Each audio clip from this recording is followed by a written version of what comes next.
a visceral dream, look for your hands.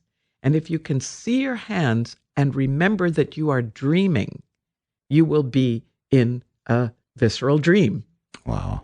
And I went, I knew this was a dream. I got it. Wow. What a great story. I'm honored you'd share that. Yeah.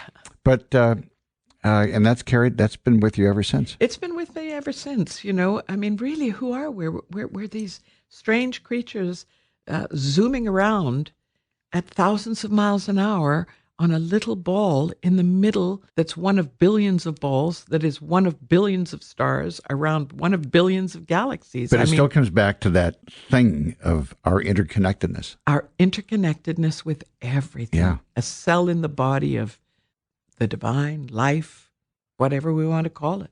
What's important to you? Exactly what we're talking about. It's what's motivated my life.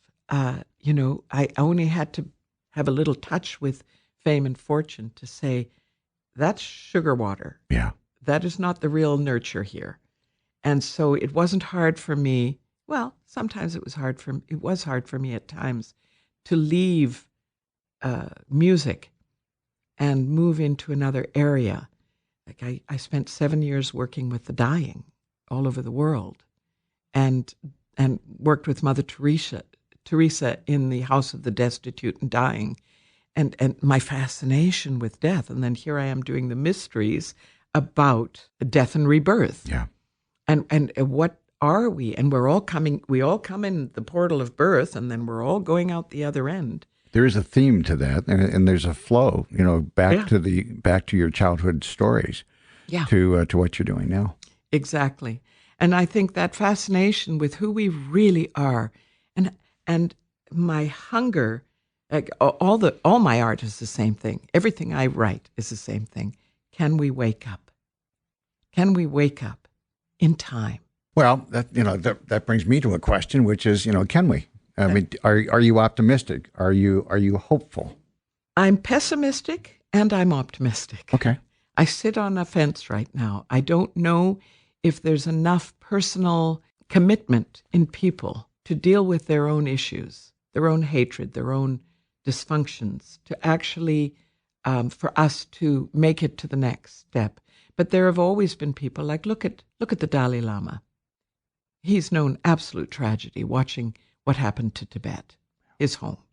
Mother Teresa. And their hearts get bigger. Your hearts gets bigger if you can live with your grief and with the sadness you feel for the world and for yourself. You get larger. And I think there is a movement right now. Look at the conversation we're having. I couldn't have had this conversation 30 years ago. I'm having it now with you, Don. I'm really happy about this.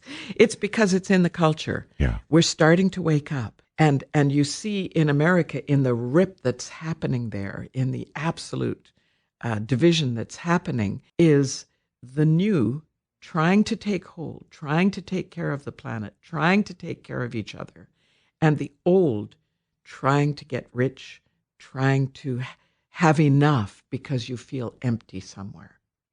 And so I have hope and I'm afraid, both. So many of the things we're talking about go full circle. They are different paths, but they all come to the same place. And in my line of work, we try to open up the conversation, to ask those beautiful questions, to allow spaciousness in the dialogue, to see where it goes. Yeah. And you did exactly that with the mysteries, and you do that in your work. And you struck me when you said, when I walked away from music, I'm thinking, really? When did you do that? You've always been music, So it's always been, it's part of your soul. It's part of your heart. It is. In some shape, way, or form. It always comes out. I'm hooked to it. I want to ask you a question, and I hope I framed this correctly, but you were married with Paul Horn, and who's just a wonderful man and beautiful player.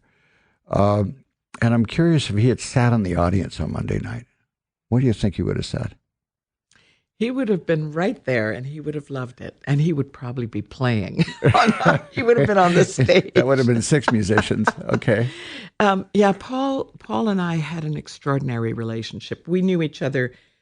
I met him when I was 20 my very first CD ever, Paul played on it. And that's how I met him. Wow. I was doing The Ecstasy of Rita Joe with the Playhouse Theater, which was what I was so blessed with, that because it was a story of Rita Joe, who was a Native American gal who was torn between the love and the connection with her family and what the white culture was doing to her. And coming from Africa, I had felt that rip in Africa. And so I remember after doing The Ecstasy of Rita Joe, going to New York and being offered the lead in a Broadway musical. And I was working with the musical director, and the song I was going to have to sing was so mundane, and I was going to have to sing it 8 shows a week for 3 years. And I can remember thinking, oh my God, what if I died singing this? So I think what Paul gave me was, because of that friendship, that had gone over 40 years, really, wow. 35 years. When we finally came together, it was just like magic, manna from heaven, wow. for both of us. And that's unusual. That's a rare gift. Yeah, he was like my best friend, wow. And such an exemplar of beauty. I really want to thank you for taking time to come by. I'm stunned that we're out of time. And I hope I get to do this again. Oh, me too, Don. I've just loved being with you. I've loved your questions. Well, it's been a real joy, and clearly I'm a fan. So. Well, ditto, a big ditto on that one. Okay. We've been speaking with Ann Mortifee about the Mysteries. You can find out more about Ann as well as the Mysteries at annmortifee.com or at mysteriesmusical.com. That's another edition of the Conversation Lab. This radio program and podcast is produced by CFRO-FM in Vancouver's downtown eastside. We're on the territories of the Squamish, Musqueam, and Tsleil-Waututh nations. Our gratitude and thanks to them, as well as to the many not-for-profit organizations, community groups, and change makers around the world that support this program. If you enjoyed today's conversation, please consider becoming a member of Co-op Radio to support this program and the many others produced by hundreds of volunteers.